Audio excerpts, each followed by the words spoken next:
Mikolo oyo caméra na biso ekotambola tambola caméra na biso ekokota kota pona koyeba pe komona ndenge nini ba artiste musicien ya bamboka na biso bazali bongo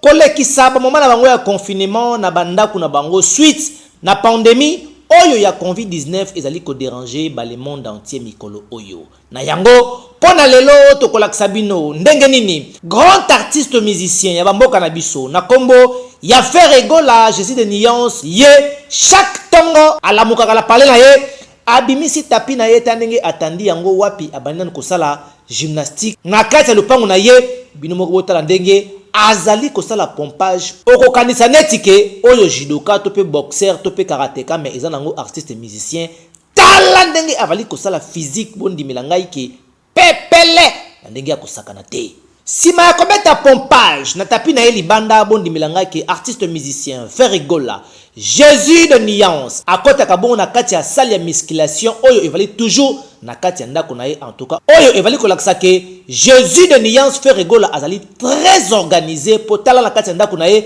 salle ya musculage ya kitoko akoti tala ndenge avali kosala physique na ye kitoko koto yo pe kaka ndenge moko kasi lokola azali artiste musicien grand chanteur ya bamboka na biso bondimela ngai ke après kosala pompage na ye pe kobima na kati ya salle ya musculation bondimela ngai ke Ferregola akotaka na kati ya studio oyo asala na kati ya ndako na ye en tout cas ba bravo pe ba courage ebele na Ferregola po alakisi na batuki azali très organisé po na kati ya ndako na ye azali na mini studio na ye taninga vali ko travailler toujours na système ya service minimum na quelques artistes na ye koto ye moko vali ko chanter mwana aye atali papa lo bizonga na vali ko travailler talaka ka confinement oyo mwana ye lisusu papa ebisi yaka ko vanda pembeni oyo kanenge nini papa alukela kabino mbongo po luka moyen ya kolia yo kanenge papa azali konzemba pene ya mwana na ye na kati ya studio oyo asala na kati ya pale na ye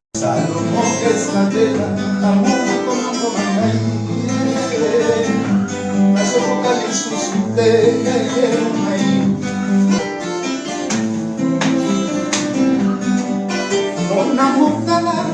rebotiki ngaye na banana yo Malaysia na mina fipelu kola fe me bana baza konfelete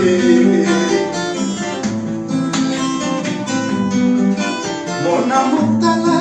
rebotiki ngaye na banana yo na mina fipelu kola fe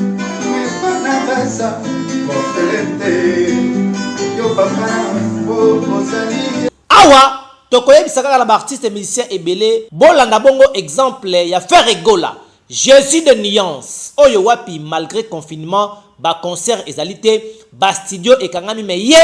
azali toujours ko travailler avali kolala te butu lokola moi azali konzemba asala kape physique pona ko batela nzoto pe pona ko batela rythme cardiaque na ye po konzemba esengaka pe bapema na yango bomoni Jésus de Nuance Ferregola chaque tongo asalaka physique na ye na libanda mwa pompage na kati ya salle ya musculation na ndako na ye asalaka pe mwa physique pe